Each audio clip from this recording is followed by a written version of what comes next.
Yang menyusun tak harus menyiapkan bukti, yang menentang tak punya bukti untuk melawan.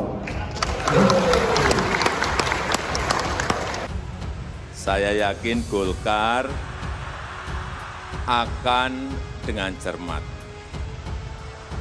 akan dengan teliti, akan dengan hati-hati, tidak sembrono dalam mendeklarasikan calon presiden dan wakil presiden. Pak Surya Paloh, yang kalau kita lihat malam hari ini beliau lebih cerah dari biasanya. Sehabis pertemuan beliau dengan Pak Soebul Iman di PKS, wajahnya cerah setelah beliau berdua berangkulan dengan Pak Soebul Iman. Saya ini sudah capek dengan segala intrik yang mengundang sinisme satu sama lain, kecurigaan satu sama lain, hingga kita berkunjung pun ke kawan mengundang kecurigaan. Saya tidak tahu maknanya apa, tetapi rangkulannya tidak seperti biasanya, nggak pernah. Tidak pernah saya dirangkul oleh Bang Surya seerat beliau merangkul Pak Soebul Imam. Ini bangsa model apa seperti ini?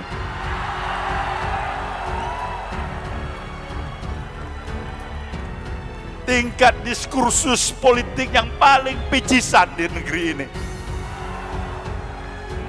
Hubungan rangkulan tali silaturahmi pun dimaknai dengan berbagai macam tafsir dan kecurigaan.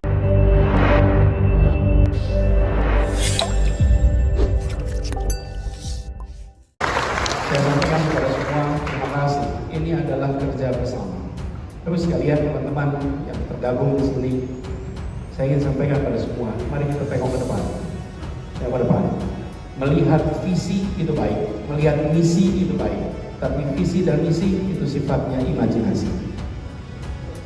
Imajinasi. Yang menyusun tak harus menyiapkan bukti, yang menentang tak punya bukti untuk melawan.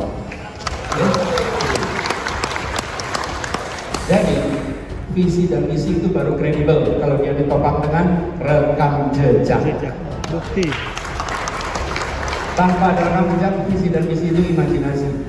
Rekam jejak itu artinya apa? Apa yang sudah dikerjakan, apa yang sudah dikaryakan di tempat ini. Disitulah pegangan kita.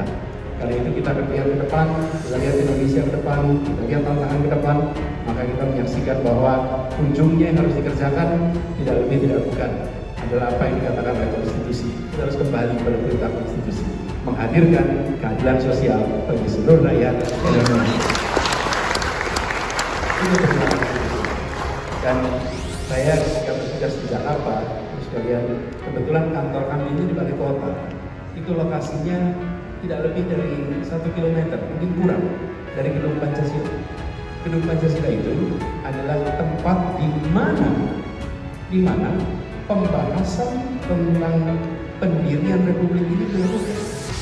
Dan di tempat itulah disepakati yang disebut kemudian dengan istilah pembukaan Undang-Undang Dasar 1945. Itu disusun oleh BPPKI, kemudian kecil jadilah dokumen itu.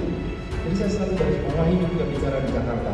Kita dapat amanah mengurus ibu kota, dapat amanah untuk mengurus Jakarta.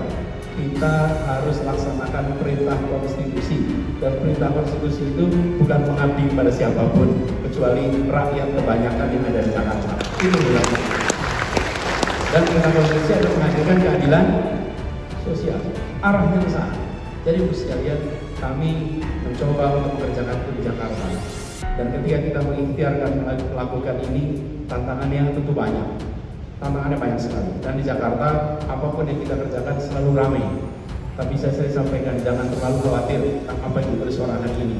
Pikirkanlah apa yang akan ditulis sejarawan di masa depan. Karena sejarawan itu akan menulis ke masa ini dengan data lengkap, lintas waktu. Kalau kita memikirkan apa yang dikatakan orang hari ini, bisa-bisa kita tidak berbuat apa-apa. Semua yang pernah belajar sejarah pasti tahu keputusan-keputusan yang dikerjakan pada awalnya penuh dengan perbedaan, ketika dibiarkan waktu, nanti waktu membuktikan. Dan itu yang coba kita pegang di Jakarta.